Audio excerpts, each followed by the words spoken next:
Rendo, compañeros, tengan ustedes muy buenas noches. Mi grupo, que está conformado por mi persona, Casolérico Jacob Jensly, Kuno Guaynillo Mónica, Chambillupa Pedro David, Chambicea Portillano Emil Lucía, Cheña Díaz Alejandra Vanessa, vamos a exponer el tema de incontinencia urinaria y vejiga neurogénica. Siguiente diapositiva, por favor. Bueno, para eso vamos a empezar con la definición. La incontinencia urinaria es conocido como la salida involuntaria de la orina. También esta fuga se puede dar de otros sitios diferentes de la uretra, como las fístulas o también las malformaciones congénitas. Básicamente hay varios tipos de incontinencia, ¿no? Dentro de estos vamos a tener la incontinencia urinaria de esfuerzo, la incontinencia urinaria de urgencia, también la mixta, que es la combinación de la de esfuerzo y la de urgencia, y también vamos a tener la incontinencia funcional. Bueno, ¿en qué consiste la incontinencia urinaria de esfuerzo? Esta se va a deber a una filtración involuntaria de la orina que se va a dar en las mujeres que hacen ejercicios o cuando estornudan o cuando están tosiendo. En cuanto a la incontinencia urinaria de urgencia, va a ser la filtración involuntaria que va a estar acompañada o también puede estar precedida por la necesidad urgente o inminente de orinar. También va a existir un trastorno similar que va a ser la vejiga hiperactiva. Esta básicamente es la urgencia urinaria que puede estar acompañado o no de una incontinencia. En sí, la incontinencia urinaria es un síntoma, es un signo y también es un trastorno que básicamente que se va a dar en las mujeres. Va a haber un escape involuntario de la orina cuando las mujeres se van a reír o van a hacer algún esfuerzo extra, y también que se va a dar de forma sincrónica con la tos o también con las maniobras de Valsalva. También se va a producir la fuga de orina cuando va a haber una elevación de la presión abdominal. Eso va a generar que haya incluso puede presentarse cuando hay ausencia de la contracción del músculo detrusor. Y bueno, para ver o para evaluar que este paciente tiene la incontinencia urinaria de esfuerzo, se va a confirmar mediante pruebas objetivas, como es la incontinencia de esfuerzo urodinámica, que va a ser explicado más adelante. También, ¿cómo vamos a conocer si esta paciente tiene una incontinencia urinaria de urgencia? Esto vamos a conocerla mediante una prueba objetiva que se conoce como la hiperactividad del detrusor, que también va a ser explicado más adelante. Bueno, la incontinencia funcional va a ocurrir cuando la mujer no puede llegar al baño a tiempo, ya sea por limitaciones físicas, psicológicas o mentales. Siguiente diapositiva, por favor. En cuanto a la epidemiología, se ha visto una prevalencia de incontinencia urinaria en un 15 a un 55%, sobre todo en las sociedades occidentales. También se observa que 1 de cada 4 mujeres busca atención médica por incontinencia a causa de que estas mujeres tienen vergüenza o también hay un acceso limitado a la atención sanitaria, y es muy, muy triste ver que solo 1 de cada 4 mujeres. También se ha observado que entre las mujeres ambulatorias la incontinencia urinaria, la de esfuerzo, es el que va a estar representado en un 29 o un 75% de los casos, y la urgencia urinaria inmediata va a estar representado en un 33%. También se ha observado la vejiga hiperactiva, se ha encontrado en un 15%, y también podemos observar ahí que la incontinencia urinaria va a afectar la calidad de vida de las mujeres, incluso va a alterar sus relaciones sociales, va a provocar tensión en estas pacientes, va a provocar vergüenza y frustración. También un dato muy importante aquí es que una anciana con incontinencia va a tener 2,5 porcentaje mayor de ser internada en un asilo, a diferencia de una anciana que no tiene esta incontinencia. También se ha visto que esta enfermedad, bueno, es considerado un gasto para el Estado. Por ejemplo, en Estados Unidos se ha gastado $32 millones al año en la atención de estos pacientes. Siguiente diapositiva. En cuanto a los factores de riesgo, tenemos la edad. Se ha observado, ahí tienen en el extremo superior, tienen ahí una estadística donde se puede ver que la edad, conforme aumenta la edad, también va a aumentar lo que es la incontinencia. Y se ha observado un pico más amplio en la edad después de los 65 años. La frecuencia de incontinencia en los pacientes de 20 a 40 años está representado en un 7%, y en los pacientes de 40 a 60 años en un 17%, y en las mujeres de 60 a 80 años en un 23%, y en las mujeres mayores de 80 años en un 32%. También se ha visto que va a estar relacionado con cambios fisiológicos que van a estar relacionados, ¿no?, sobre todo en el aparato urinario, que puede ser, estos pacientes pueden padecer incontinencia o también debido a una vejiga hiperactiva. También se va a observar que van a tener una alta frecuencia de contracciones involuntarias del músculo detrusor. También se ha observado que en estas pacientes ya en edad posmenopáusica los estrógenos van a generar, los estrógenos van a disminuir y van a generar que haya una atrofia de la mucosa uretral. También va a haber pérdida de la elasticidad, incluso va a haber irritación vesical, que van a predisponer a que estos pacientes tengan una incontinencia de esfuerzo y urgencia.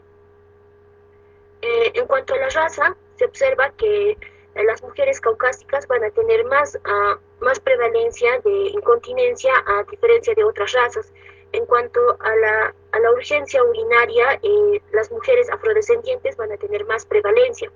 En cuanto a la obesidad, se han hecho varios estudios en donde se ha mostrado que el aumento del índice de masa corporal es un factor muy significativo, ¿no?, para la incontinencia urinaria, ya que ha habido evidencias de que la prevalencia de las incontinencias de esfuerzo y urgencias van a aumentar también proporcionalmente con el aumento del índice de masa corporal. Bueno, ahí tienen en la parte inferior, en la esquina, tienen un cuadrito donde se pueden observar todos los factores de riesgo, como la edad, el embarazo, que estoy describiendo cada uno de ellos. Bueno, ahora en cuanto a la menopausia, ha habido varios estudios donde se ha observado que ha habido un incremento en la disfunción urinaria en las mujeres que van a llegar a la edad posmenopáusica, ya que en estos pacientes van a tener un efecto hipoestrogénico, en el cual va a haber receptores estrogénicos que van a tener alta afinidad en la uretra, en el músculo pubococcígeo y también en el trígono vesical. Bueno, este descenso estrogénico va a hacer que haya una reducción de la vascularidad uretral, también va a haber un descenso del volumen del músculo estriado, y que van a contribuir a que haya una disfunción uretral. En cuanto a... Siguiente diapositiva, por favor. En cuanto al parto y el embarazo, ha habido estudios donde se ha observado una alta prevalencia en las mujeres que han tenido varios hijos, a diferencia de las nulíparas, ya que el hecho de que estas pacientes hayan tenido los efectos del parto, que son, van a tener una lesión de los músculos pélvicos, también van a tener una inserción de tejidos conjuntivos. También en estos pacientes se ha demostrado que va a haber un alto índice incluso de la latencia del nervio pudendo. Y esto también ha sido influenciado también porque las pacientes que llegan a tener que sus hijos son macrosómicos, que tienen más de 40 kilogramos, tienen el riesgo de padecer las incontinencias urinarias. La cesárea es un efecto protector solo a corto plazo. En cuanto a los antecedentes familiares, hay evidencias que indican que las hijas de las mujeres que tienen incontinencia tienen un riesgo de padecer de 1,3, y también un riesgo absoluto del 23% de padecer la incontinencia urinaria. Asimismo, también las hermanas jóvenes tienen la probabilidad de padecer la incontinencia urinaria. En cuanto al tabaquismo y la neumopatía crónica, en las mujeres mayores de 60 años que han sido diagnosticados con neumopatía obstructiva van a tener un riesgo de sufrir incontinencia urinaria. también se ha visto que en cuanto al tabaco, las mujeres, sean fumadores pasivas o activas, van a tener un riesgo 2 a 3 veces mayor que las no fumadoras de padecer una incontinencia urinaria. Y en cuanto a la histerectomía, en estos pacientes se ha visto que es un factor de riesgo para desarrollar la incontinencia urinaria. Eso sería todo en cuanto a mi parte. Le doy el pase a mi compañera. Bien, pasando a la parte de la fisiopatología, en esta parte vamos a hablar de lo que es la continencia, el llenado vesical y lo que es el vaciamiento vesical. Hablando de lo que es la continencia, vamos a tener que hablar de la vejiga, ¿no? Que este va a ser un órgano que va a almacenar la orina y que va a tener la capacidad, pues, de adaptarse a grandes volúmenes urinarios, ¿no? También nos dice que tiene la capacidad de mantener el almacenamiento de orina y el vaciamiento voluntario conveniente. La continencia nos dice que va a requerir de varios elementos, ¿no? Que van a incluir tanto en lo que es en la contracción y en la relajación muscular. Durante el llenado nos dice que la contracción ureteral se va a coordinar con la relajación vesical y la orina se va a almacenar. A su vez nos dice que durante la micción la uretra se relaja y la vejiga se va a contraer. Ahora, viendo lo que es la parte del llenado vesical, tenemos que ver un poco de la anatomía vesical, ¿no? Nos dice que la pared vesical va a tener múltiples capas. Como vemos, de rojo ahí marcado va a ser la mucosa, la submucosa, la muscular y la adventicia. La mucosa vesical va a estar formado también por lo que es el epitelio de transición, la cual nos dice que está sostenido por la lámina propia. También menciona bibliografía que cuando los volúmenes vesicales van a ser pequeños, nos dice que la mucosa va a formar pliegues contorneados, pero cuando va a haber un llenado vesical, esta se va a estirar y también se va a adelgazar. También menciona bibliografía que el epitelio vesical es denominado el urotelio y que se va a componer de 3 capas celulares distintas, ¿no? Y en la parte más superficial vamos a encontrar lo que es la capa de las células en sombrilla y pues se cree que estas, por su impermeabilidad, forman una barrera que va a ser la uroplasmina primaria. Siguiente, por favor. Bien, vamos a seguir hablando sobre la parte de las generalidades de la inervación. En acá nos dice que para el funcionamiento normal, la porción inferior del aparato urinario va a requerir de la integración de los sistemas, tanto nervioso como del nervioso periférico como el central, ¿no? Nos dice que el periférico va a tener divisiones ya sean somáticas y autónomas, y dentro de las somáticas vamos a ver que estas van a estar inervadas por el músculo estriado, mientras que en la autónoma vamos a ver que va a estar inervado por lo que es el músculo liso. También nos dice que el sistema nervioso autónomo va a regular lo que son los movimientos involuntarios, y esta también va a tener otra clasificación, como vemos en el recuadro, que va a ser de simpático y la otra que va a ser parasimpático, ¿no?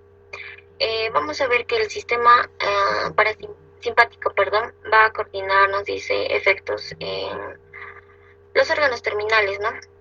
Que va a estar dada por la acción de la adrenalina o la noradrenalina, ¿no? Esto en los receptores adrenérgicos, ya sea alfa o beta. Y en la parte parasimpática nos dice que va a tener una acción de la acetilcolina, las cuales pues se van a unir a los receptores, ya sean muscarínicos o nicotínicos, ¿no? Y nos dice que en la parte de la pelvis también las fibras autónomas inervan lo que son las vísceras pélvicas, ¿no? Y estas van a recorrer, por así decirlo, tanto en los plexos hipogástricos, ya sean superiores o inferiores. En la parte de lo que es el esfínter urogenital, nos dice que conforme la vejiga se llena, la contracción del esfínter urogenital va a actuar de forma íntegra en la parte de la continencia, ¿no?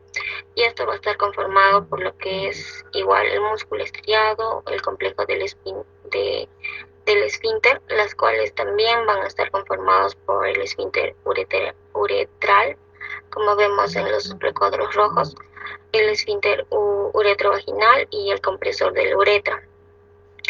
Nos dice que este esfínter uretral va a envolver toda la circunferencia uretral y lo que es el esfínter uretrovaginal vaginal y el compresor, que van a ser bandas del músculo estriado, van a formar lo que son los arcos ventrales sobre la uretra, y estos pues se van a insertar, ¿no?, en el tejido fibromuscular de la pared vaginal anterior. Y estos tres músculos nos dice que van a funcionar pues, en la contracción, ¿no?, del cierre de la uretra. Siguiente, por favor. En la parte de la inervación, que es importante para el almacenamiento, nos dice que el esfínter urogenital va a recibir inervación tanto de los nervios pudendos como del pélvico. Aquí también tenemos que ver que las fibras simpáticas se van a proyectar en el plexo hipogástrico superior, y estas se van a comunicar con receptores adrenérgicos, ya sean alfa y beta, dentro de la vejiga y la uretra. Y también va a haber una estimulación adrenérgica beta, ¿no?, en el fondo de la vesical, lo cual va a hacer que haya una relajación del músculo liso, y pues va a ayudar lo que es en el almacenamiento de la orina. También vamos a ver los receptores adrenérgicos alfa, los cuales van a estar en la base de la vejiga y en la uretra, y estos receptores alfa pues van a estimularse con la noradrenalina, ¿no?, y va a iniciarse, nos dice, como un fenómeno de cascada, lo cual va a hacer que haya una contracción uretral, y esto también va a favorecer en lo que es el almacenamiento de la orina y la continencia. Ahora, lo que es la coaptación uretral nos dice que es un elemento importante, ¿no?, en la parte de la continencia, que va a ser muy adecuada en la parte de la mucosa uretral, las cuales nos dice que va a haber una red capilar dentro de la capa subepitelial que va a ayudar a esta mucosa uretral, ¿no?, y que incluso puede actuar como lo que es un colchón inflable, nos dice. Siguiente, por favor. Bien, ahora vamos a ver lo que es la última parte de esto, que es el vaciamiento vesical, que vamos a ver la parte de la inervación, la cual va a estar relacionada con la micción, ¿no? Nos dice que cuando se va a dar el momento de vaciar la vejiga, va a haber una estimulación simpática que se va a reducir y va a activar la estimulación parasimpática, ¿no? Y aquí nos dice que en particular los impulsos neurales de los nervios pélvicos van a estimular la liberación de la acetilcolina, y de este modo pues se va a inducir lo que es la contracción del músculo detrusor. Al mismo tiempo nos dice que la acetilcolina va a estimular a los receptores muscarínicos, lo cual va a inducir también que haya una relajación del cuello vesical, ¿no?, y de este modo se inicia lo que es la micción. También la vejiga, como vemos en la imagen, va a presentar receptores muscarínicos, ¿no?, y estos, al ser estimulados, también van a provocar lo que es una contracción del detrusor. Se han identificado, según la bibliografía, 5 tipos, y también nos menciona que los subtipos, que son la M2 y la M3, también son encargados de la contracción del músculo liso detrusor. En la parte de la actividad muscular durante la micción, nos dice que aquí las células del músculo liso del detrusor se fusionan y pues forman trayectos eléctricos,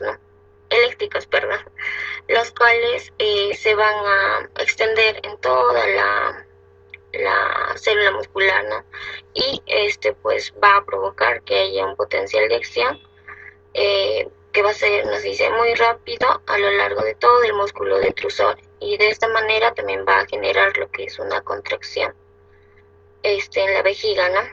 Y también nos menciona que durante la micción todos los componentes del esfínter se relajan, ¿no?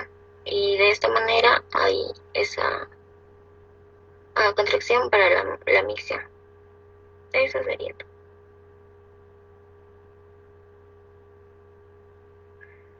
Bien, doctor, compañeros, continuando con la exposición, ahora voy a hablarles del diagnóstico. Hablando del diagnóstico, vamos a partir de lo que es la anamnesis. Y dentro de la anamnesis tenemos lo que es la agrupación de síntomas, el diario de micción, los síntomas urinarios y también los antecedentes personales patológicos. Hablando de la agrupación de síntomas, estos se pueden hacer de manera directa, preguntando a la paciente, ¿no? A través de unos cuestionarios o unas preguntas que podemos observar aquí. Bien. Dice que existen estos cuestionarios, la bibliografía, que se conoce como las 3 preguntas sobre incontinencia. Entonces se procede a preguntar a la paciente si durante los últimos 3 meses ha tenido fugas de orina, incluso en pequeña cantidad. Si la paciente refiere que sí, entonces continuamos con las siguientes preguntas. Y si es que refiere que no, entonces el cuestionario se ha terminado. Ahora, si es que la paciente ha contestado sí, entonces procedemos a la segunda pregunta. Y de la misma manera preguntamos durante los últimos 3 meses, ¿tuvo fugas de orina? Y marcar todas las que apliquen o todas las que respondan, ya sea en la A, en la B o en la C. En la A, es que la paciente ha tenido fugas de orina que ha sido desencadenado por la actividad física, como toser, estornudar o levantar objetos o practicar ejercicio.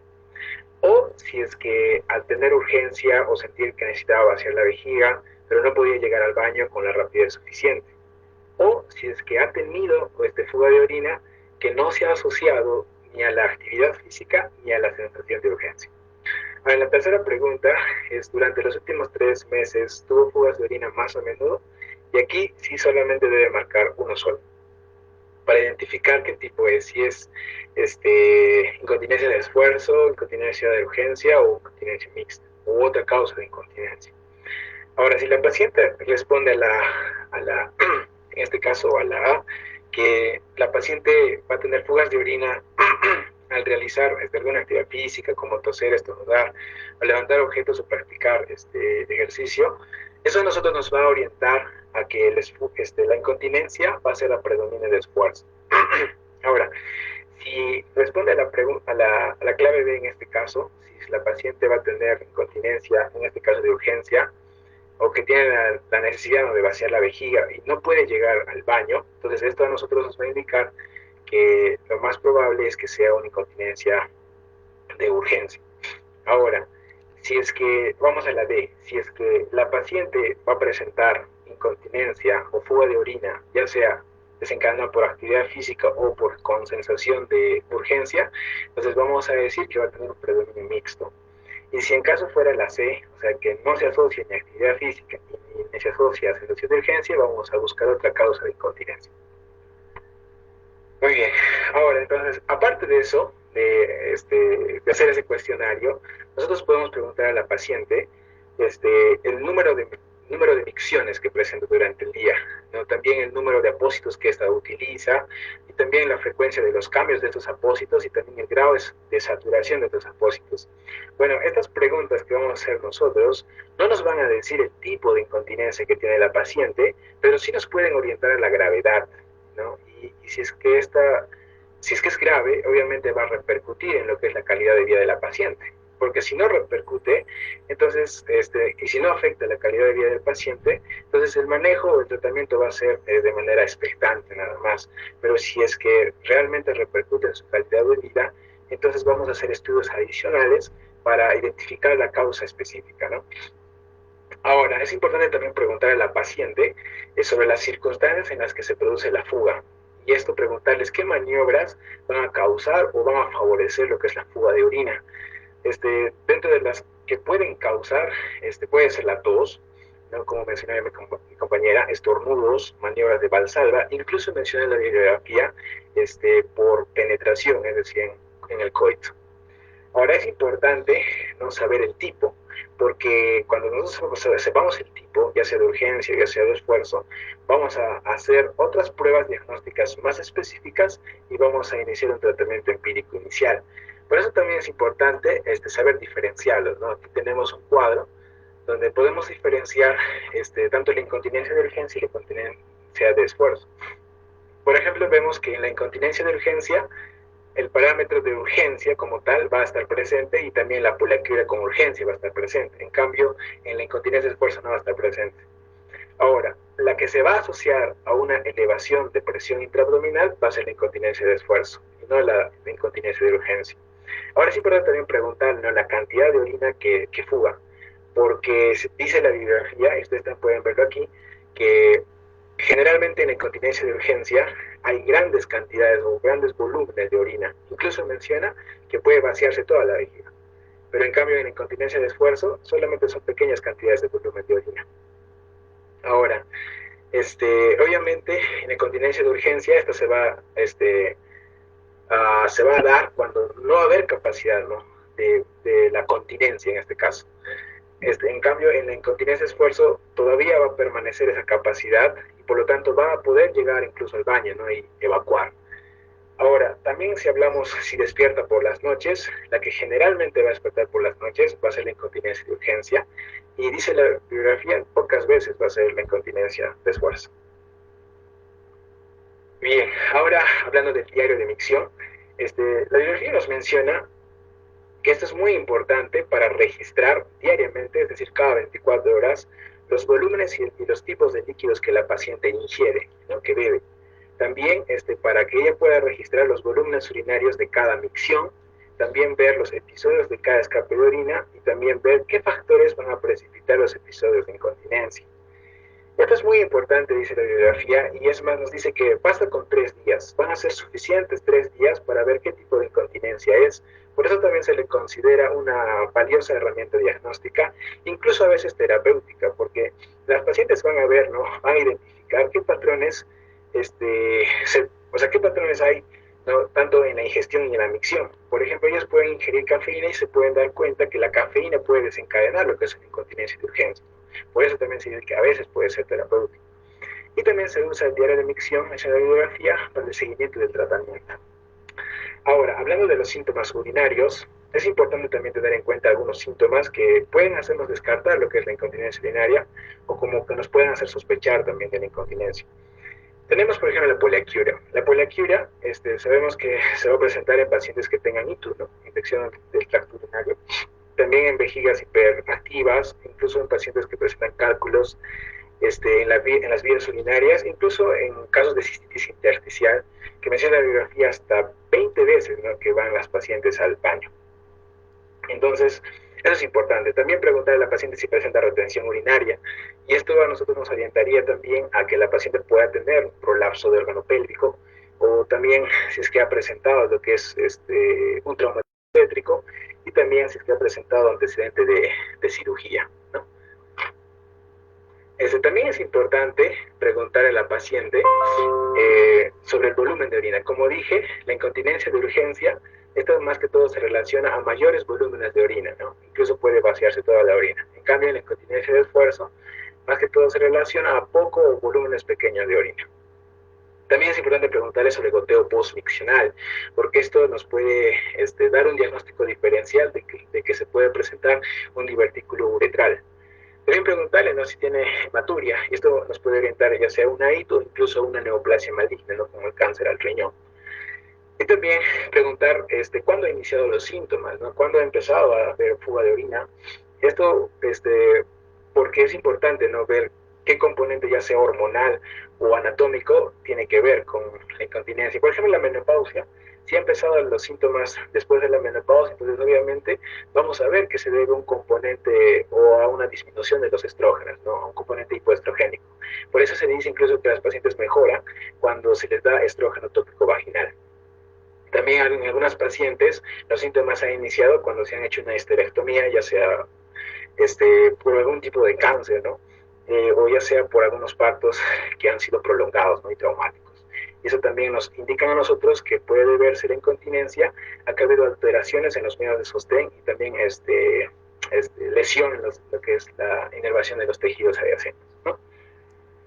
Muy bien, y hablando de los antecedentes personales patológicos, acá es importante preguntar a la paciente también sobre lo que es este traumatismo obstétrico, ¿no? Aquí preguntarle si ha tenido un trabajo de parto prolongado, si ha tenido un parto vaginal instrumentado, o si ha tenido, ¿no?, lo que es un feto macrosómico.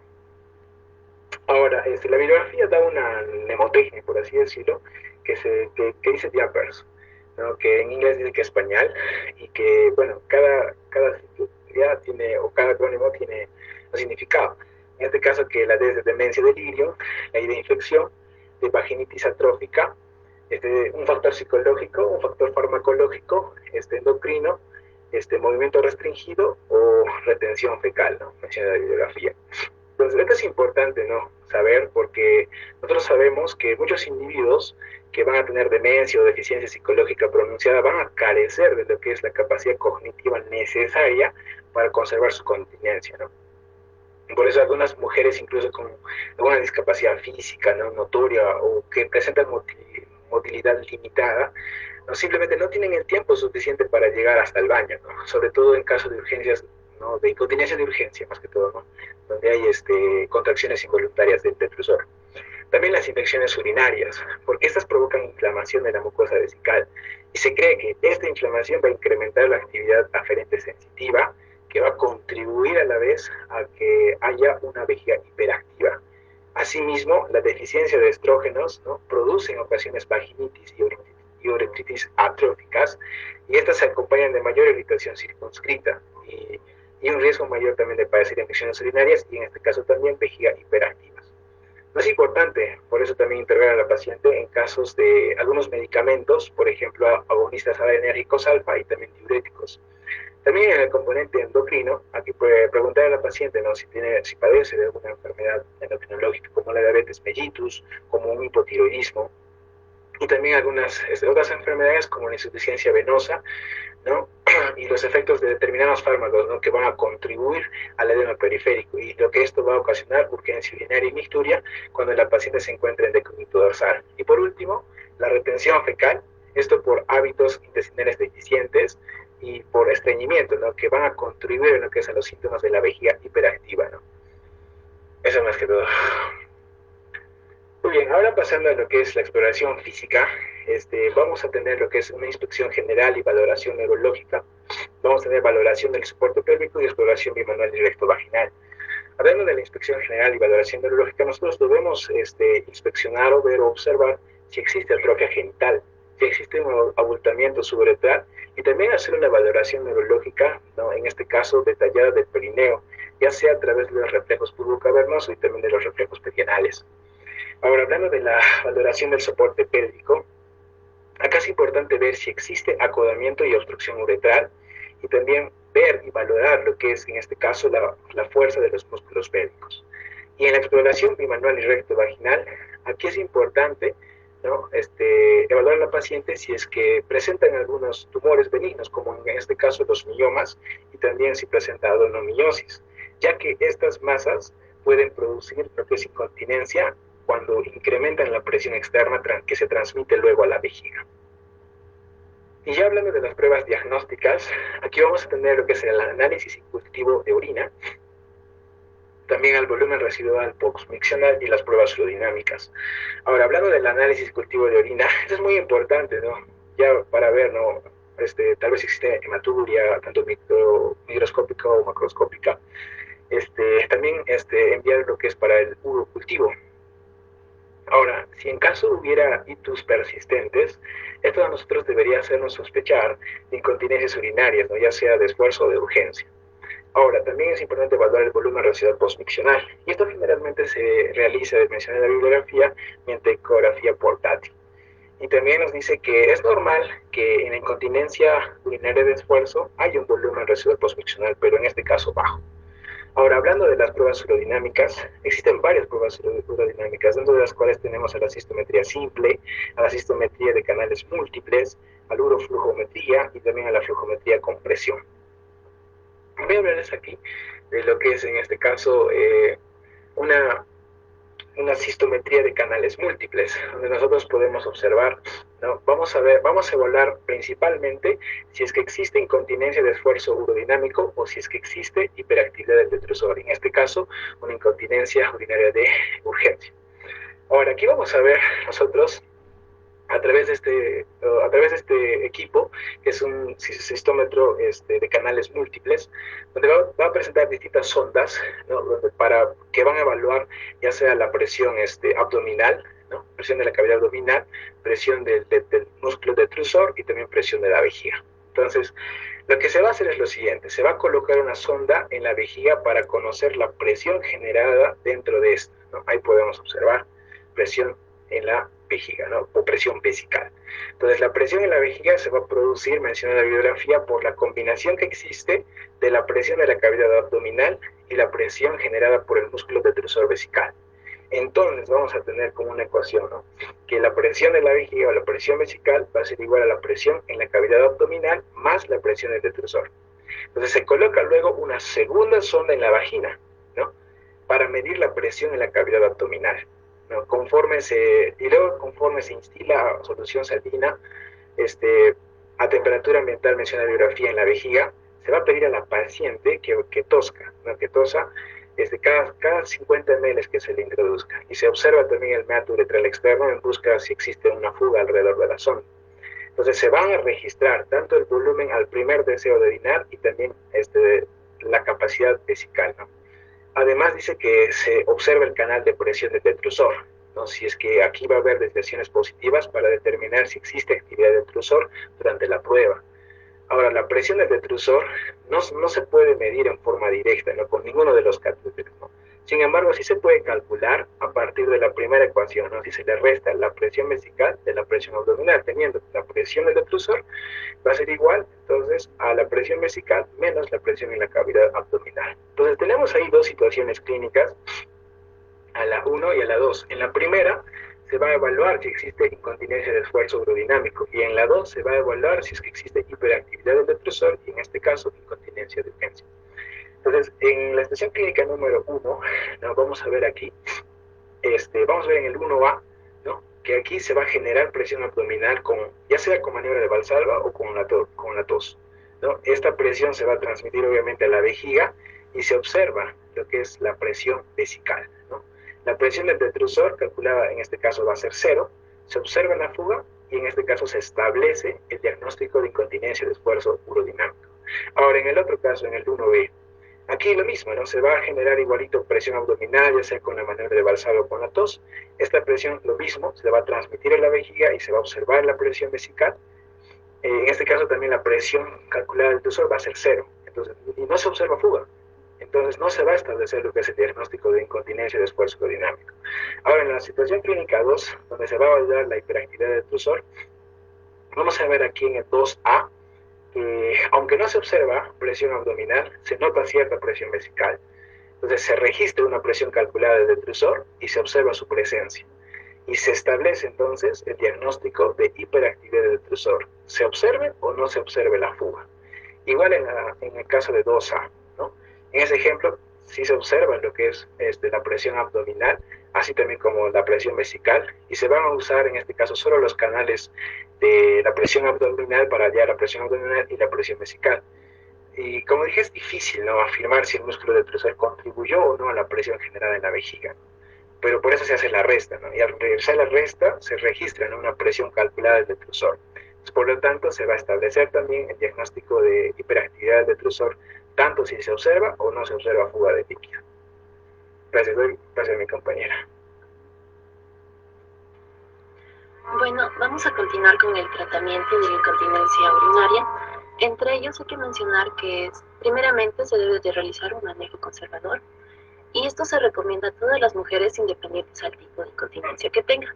Es por eso que se emplean, ¿no?, estos 4 tipos, ¿no?, que es el manejo de comorbilidades, las recomendaciones de estilo de vida y la fisioterapia del suelo pélvico y el entrenamiento de vejiga. Bueno, desarrollaremos cada una de ellas. Primeramente, el manejo de comorbilidades, ¿no? Entre ellos está el tratamiento de afecciones como la tos crónica o la diabetes mellitus, que pueden reducir, ¿no?, la gravedad de los síntomas, y esto se da principalmente en incontinencia de esfuerzo. Asimismo, se debe de revisar, ¿no?, la medicación, y si es posible, se debe de reducir la dosis o suspender el medicamento contribuyente. Entre ellos se podría dar un ejemplo como los diuréticos, ¿no?, que estos van a aumentar la frecuencia urinaria y se va a presentar más que todo en incontinencia de urgencia.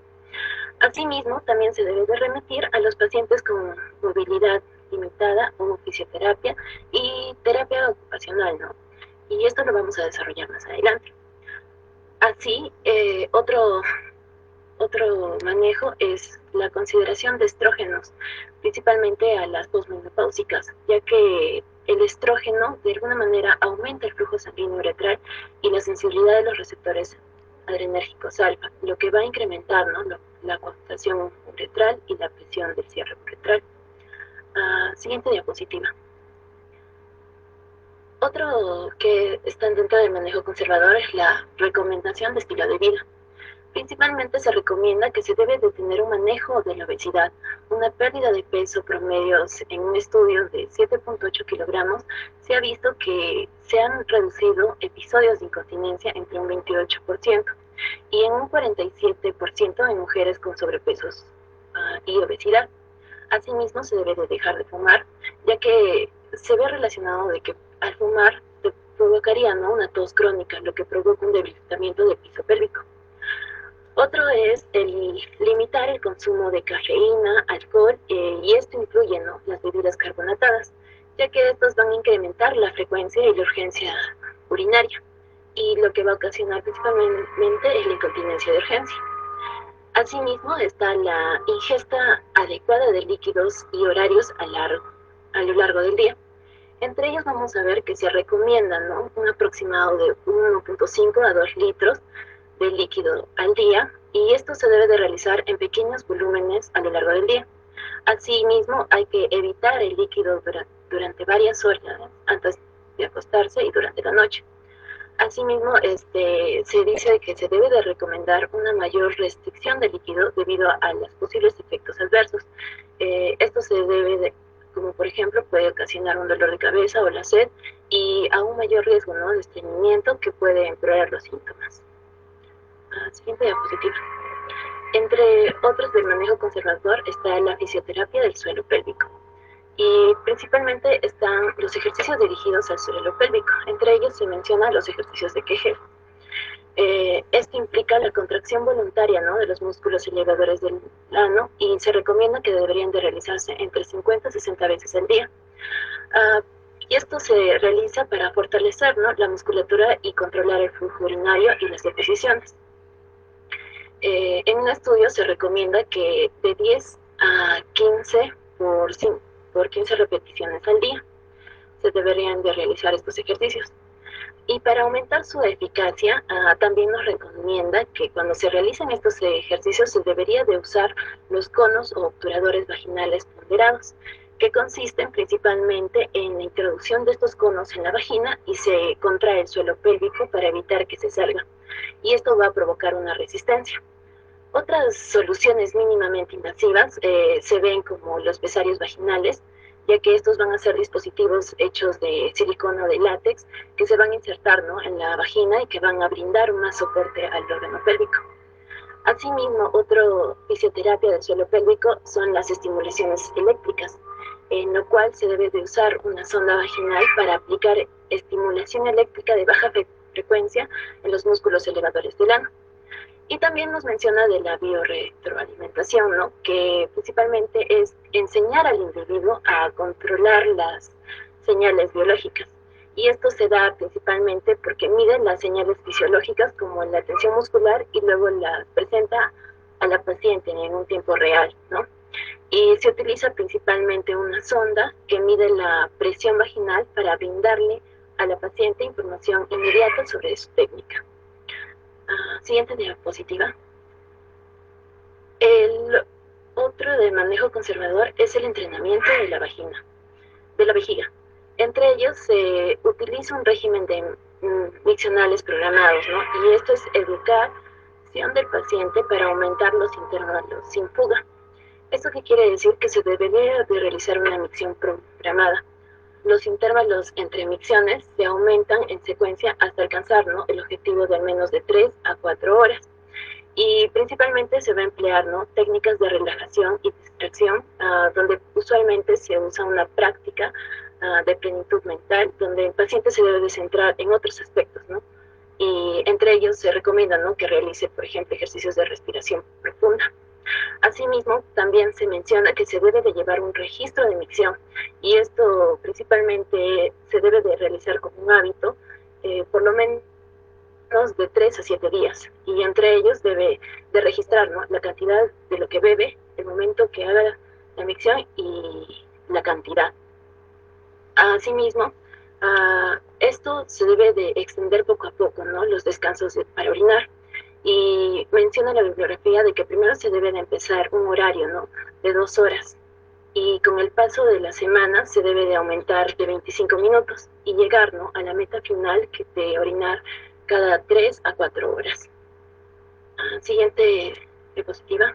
Ahora bien, vamos a empezar con la farmacoterapia, ¿no?, que esto principalmente nos menciona según el grupo de drogas que se deberían de recomendar. Entre ellos están los antagonistas muscarínicos, como por ejemplo la oxybutinina, y también el peptidina y el fumarato de fesoterodina, ¿no?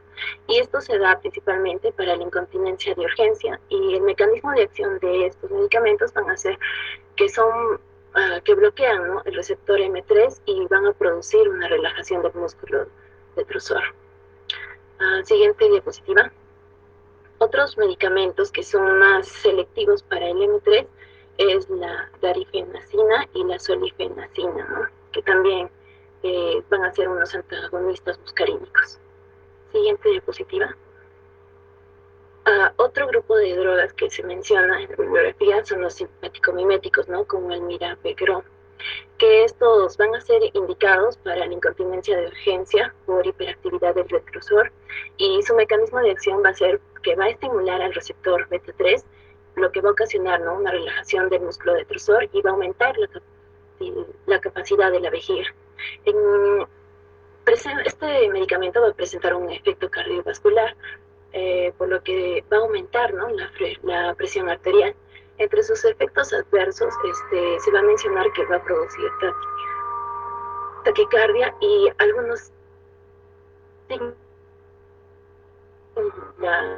el aumento de la frecuencia arterial. Siguiente diapositiva. Otro tratamiento es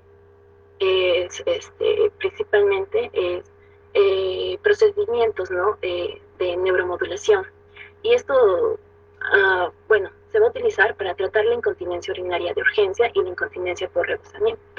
Y este procedimiento es donde se va a insertar un dispositivo o un sistema similar de un marcapaso que va a estimular a los nervios que controlan la vejiga, ¿no? Y es por eso que va, por ejemplo, va a dar principalmente una activación de las fibras aferentes no musculares del nervio sacro, lo que va a inhibir, ¿no?, a la neurona motora parasimpática en la médula a través de las interneuronas. Siguiente diapositiva. Otro tratamiento quirúrgico de la deficiencia intrínseca del esfínter uretral están las inyecciones uretrales, ¿no?, que esto es una inyección de materiales, ¿no?, donde se inyecta material en el esfínter uretral para proporcionar un soporte y mejorar la coaptación uretral. Bueno, esto está indicado principalmente cuando se da la deficiencia intrínseca del esfínter uretral. Y como comentario nos menciona la bibliografía que también puede utilizarse, ¿no?, para la incontinencia urinaria de esfuerzo en pacientes no elegibles para operación, y algunas veces se necesitan varias inyecciones, ¿no? Siguiente diapositiva. Tenemos otro procedimiento que es la urotropexia retropúbica, ¿no?, que esto principalmente nos menciona que es la colocación de suturas permanentes en la pared vaginal anterior a nivel del cuello de la vejiga y de la uretra proximal, lo que va a ocasionar que las fascias tubo cervical se van a fijar, ¿no?, al ligamento de Cooper, que dependiendo de la técnica, por ejemplo, esta es la técnica de Burch, o a la síntesis del pubis, ¿no? Que es la técnica de Marshall-Krantz, ¿no? Las indicaciones que se da es principalmente en incontinencia urinaria de esfuerzo, y este tratamiento es efectivo a largo plazo, pero va a requerir, ¿no?, de una experiencia quirúrgica. Sus beneficios son menos reproductibles por la técnica de la suspensión mediouretral. Algo que mencionar es que anteriormente este era el estándar de oro para la incontinencia urinaria, pero esto fue antes de la introducción del cabestrillo mediouretral, ya que ahora se usa menos porque en este procedimiento se requiere, ¿no?, de la laparotomía y la laparoscopía, y se asocian, ¿no?, más complicaciones. Siguiente diapositiva. Y bueno, el tratamiento quirúrgico estándar que se utiliza actualmente es el cabestrillo mediouretral, ¿no? Y esto va a depender principalmente de cintas, ¿no?, que se colocan debajo de la uretra y se fijan a estructuras pélvicas para proporcionar, ¿no?, así un soporte. Su otro nombre también son los SLIM, y se utiliza comúnmente para tratar, ¿no?, la incontinencia urinaria de esfuerzo en mujeres. Hay que mencionar que esta malla sintética que se coloca dentro, lo que permite es, bien podría ser bueno, en la figura A, como podemos ver, podría ser colocada dentro de la vagina a nivel de la uretra media y se pasa, ¿no?, retropúbicamente. Pero en la figura B vamos a ver que va a ser como un abordaje transuturador, ¿no? Y algo que se menciona, que la sutura no se utiliza, ¿no?, en ninguno de estos procedimientos, ya que son procedimientos sin tensión. Y basta con que los tejidos corporales y la fibrosis que se va a ocasionar para mantener, ¿no?, estas mallas en su lugar. Y algo que se menciona como comentario es que este es el tratamiento efectivo a corto plazo y se da una recuperación postoperatoria rápida. Sí. Bueno, muchas gracias. Continuará mi compañera. Doctor, compañero, buenas noches. Vamos a continuar con el tema de vejiga neurogénica. Ya, primeramente vamos a dar un concepto. La vejiga neurogénica va a consistir en una disfunción de la vejiga causada por un daño neurológico, ya sea un trauma, una enfermedad o una lesión. Los síntomas van a variar desde la hipoactividad hasta la hiperactividad del detrusor, dependiendo del sitio de la lesión neurológica. El esfínter urinario también puede verse afectado, produciéndose también una hipoactividad o hiperactividad del esfínter y la pérdida de la coordinación del esfínter con la función de la vejiga. Siguiente, por favor. Ya, vamos a hablar un poco de la fisiología y de la fisiopatología. Ya, el aparato urinario inferior tiene un comportamiento que va a ser bifásico, ya que se va a comportar como un sistema de almacenamiento hasta que se vacía, y esto va a ser por la contracción del detrusor. La inervación del detrusor es de tipo parasimpático y su núcleo se encuentra en las astas intermedio laterales en los segmentos medulares S2 a S4. En cuanto al reflejo miccional, este se va a inhibir desde los centros superiores localizados en la protuberancia, más específicamente en el núcleo pontino de la micción. Va a haber una inhibición del parasimpático y se va a estimular el simpático hasta el momento en el que el paciente decide miccionar. En cuanto al sistema esfinteriano, por su parte, va a ser doble. Vamos a tener al esfínter interno, que va a estar inervado por el sistema simpático torácico, mientras que el esfínter externo va a estar inervado por el nervio pudendo. Este con centro medular en las astas anteriores de la S2 a S4. Y cualquier alteración del sistema nervioso en los niveles que ya mencioné puede comprometer el sistema de control de la micción. Siguiente, por favor. Ya, pasamos a la clasificación. Esto se va a clasificar según la ubicación anatómica que se dé, ¿no? Una lesión. Va a ser de tres tipos. Vamos a tener a las lesiones cerebrales, a las lesiones medulares y a las lesiones de los nervios periféricos. Las lesiones cerebrales se van a producir o se va a producir una interrupción de las vías que van a conectar el córtex cerebral con el núcleo pontino y consecuentemente va a haber la pérdida del control voluntario de la micción. El detrusor va a ser, o en este caso, va a estar hiperrefléxico por la liberación de los centros superiores y existe sinergia con la acción de la uretra. Esto quiere decir que la uretra se va a relajar mientras el detrusor se contrae. Cuando la vejiga, en este caso, cuando la vejiga va a estar llena, esta se va a contraer por acción del arco reflejo parasimpático medular, sin que el sujeto pueda evitarlo.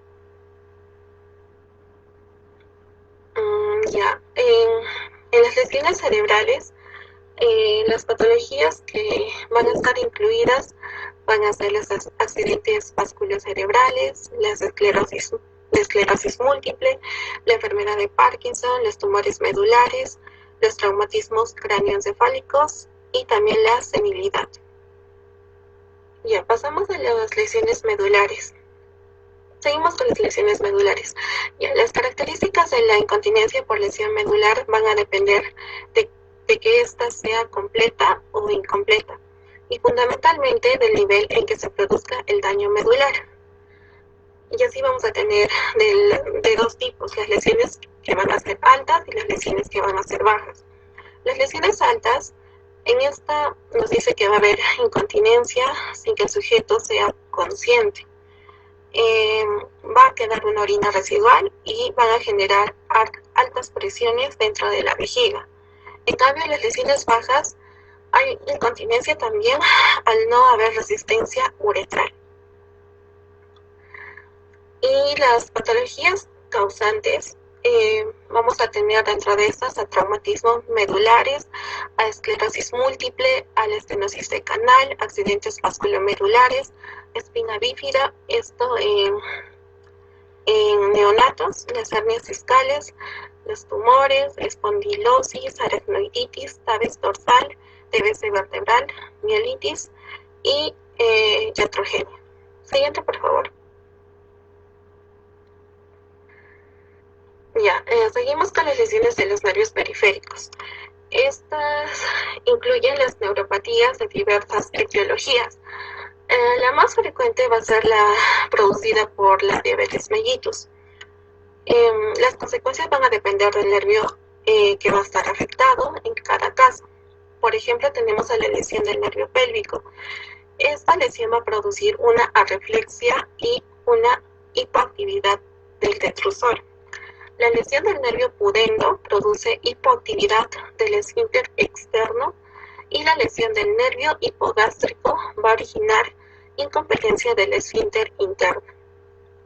Las enfermedades o las patologías que van a estar incluidas acá, vamos a tener, como ya le mencioné, a la diabetes mellitus, también la uremia, el alcoholismo crónico, el lupus eritematoso, arteriosclerosis y farmacológicas, quirúrgicas y entre otras. Siguiente, por favor.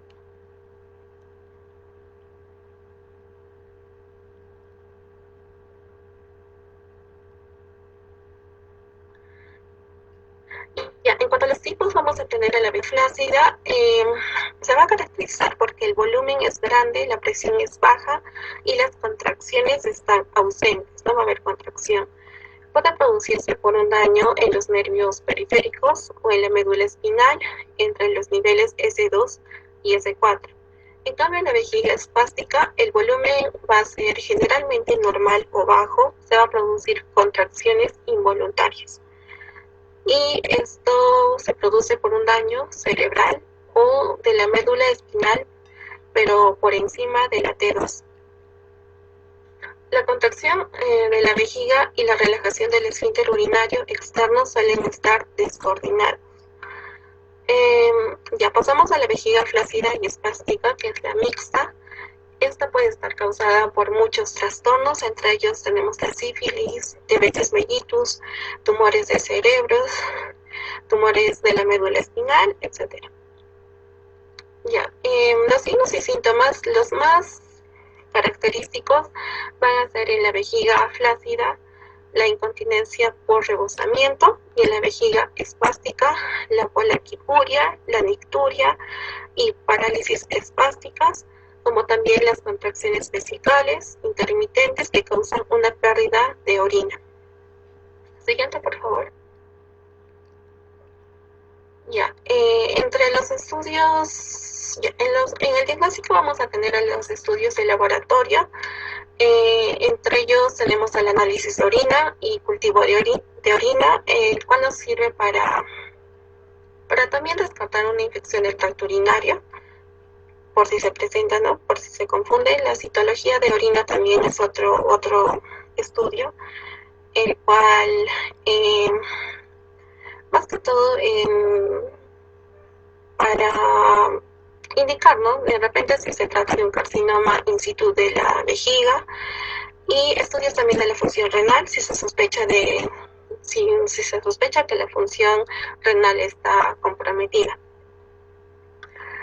Otros procedimientos utilizados para diagnosticar una posible vejiga neurogénica, tenemos al volumen vesical residual postmiccional, el cual este examen es parte de la evaluación básica de la incontinencia urinaria, y si este sale alta, nos dice que la vejiga puede tener poca contractibilidad o que puede estar obstruida, ¿no?, la salida de la vejiga. Otro procedimiento es la tasa de uroflujo, el cual nos sirve para evaluar la obstrucción de la salida de la vejiga, pero también identifica la debilidad del detrusor. Tenemos también a la cistometrograma de llenado, el cual evalúa la capacidad de la vejiga, la distensibilidad y la presencia de contracciones. También tenemos a la citometrograma miccional, ya con un estudio de presión y flujo, el cual va a registrar simultáneamente la presión del detrusor miccional y la tasa del flujo urinario. También tenemos el cistograma, el electromiografía, el cual determina la micción, si la micción es coordinada o no. También la cistoscopía, el cual nos sirve para el descubrimiento de lesiones en la vejiga, como por ejemplo un cáncer o cálculos en la vejiga. Y también tenemos al video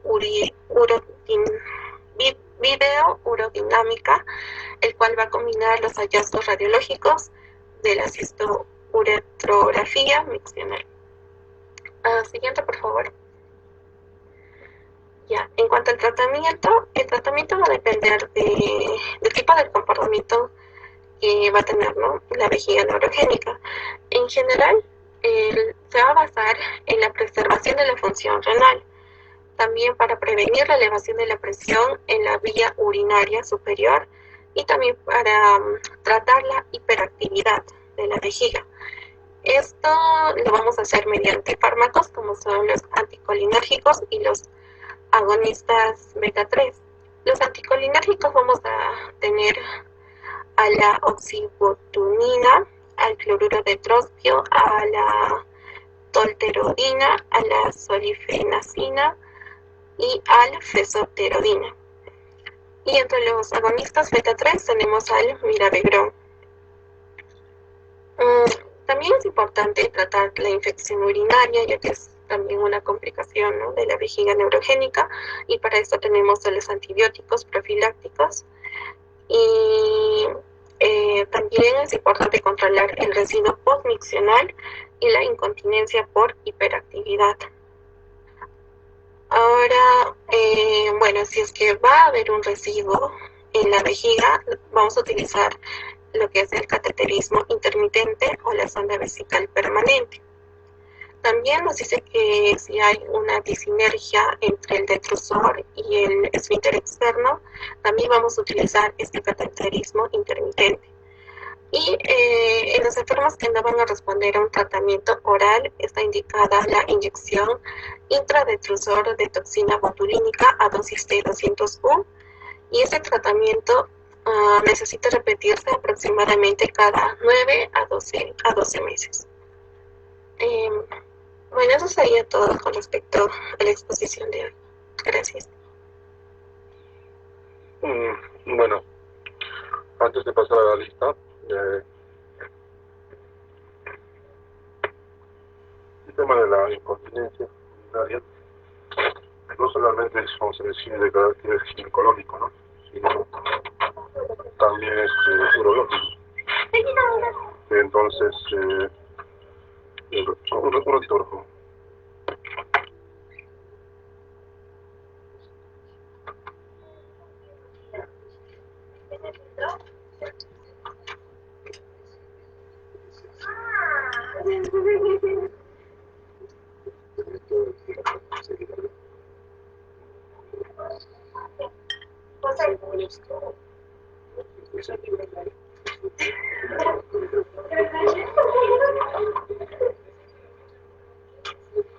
Nos decíamos que es un caso mixto, ¿no?, que compete tanto a la parte urológica como a la parte ginecológica. Desde el punto de vista ginecológico, el gran problema son pues los prolapsos, ¿no?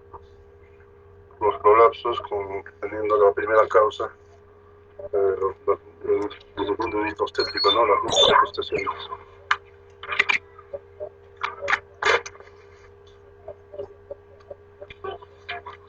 Y en cambio la parte de la vejiga que ya más corresponde a lo que es la parte de urología, ¿no? Pues por eso es que inclusive en el tratamiento no lo han mencionado. Hay una serie de técnicas, tanto así que, por ejemplo, el uso de las mallas, ¿no?, ya están quedando, ¿no?, ya pues en el desuso. Hay técnicas de suspensión, como la técnica de Burch, por ejemplo, que utiliza el mismo tejido, ¿no? Se fija nada más a los diferentes ligamentos que hay, pues, ¿no?, en la pelvis. El láser también, por ejemplo, en los prolapsos de primero o segundo grado, básicamente, que muchos de ellos están acompañados de incontinencia de esfuerzo, en este caso, se resuelve con la terapia así de láser, ¿no? Le devuelve el tono a todos los músculos de la pelvis y mejora. De igual forma, ¿no?, eso sí lo he mencionado, ¿no?, el uso de hormonas, ¿no?, sobre todo en pacientes de postmenopáusicas, que también tiene buenos resultados en aquellos prolapsos de primer o segundo grado, acompañados de incontinencia, ¿no? Pero en definitiva, las de tercer, cuarto, no, eso sería quirúrgico, ¿no? A la vez reparar el prolapso y a la vez también reparar, ¿no?, lo que es ayudar a suspender, ¿no?, en este caso a la uretra, ¿no? Bien, muchachos, ¿pueden pasar la lista, por favor, la delegada?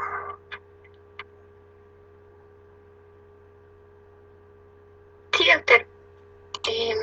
Chicos, atentos por favor a la lista, o si no le voy a proyectar yo.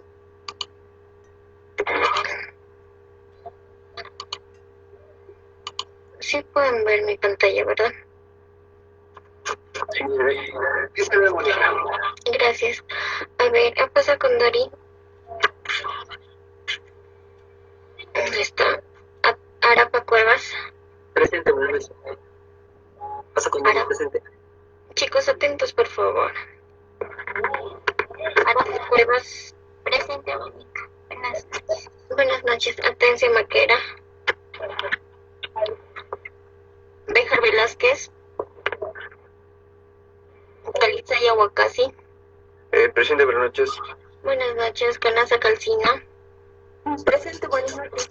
Buenas noches. Cane Payufra. Presente, buenas noches.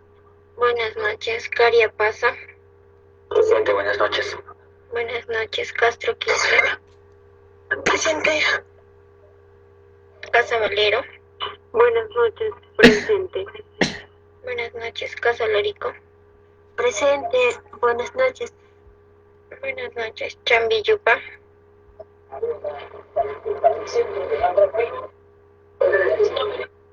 Chambiyupa. Chambisea. Presente. Cheña Díaz. Presente. Chirinos de la Fuente. Presente, buenas noches. Buenas noches, Chaquecota Poma. Presente. Churo Flores.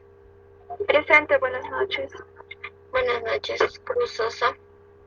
Presente, buenas noches. Buenas noches, Cutipa Orsaya. Presente.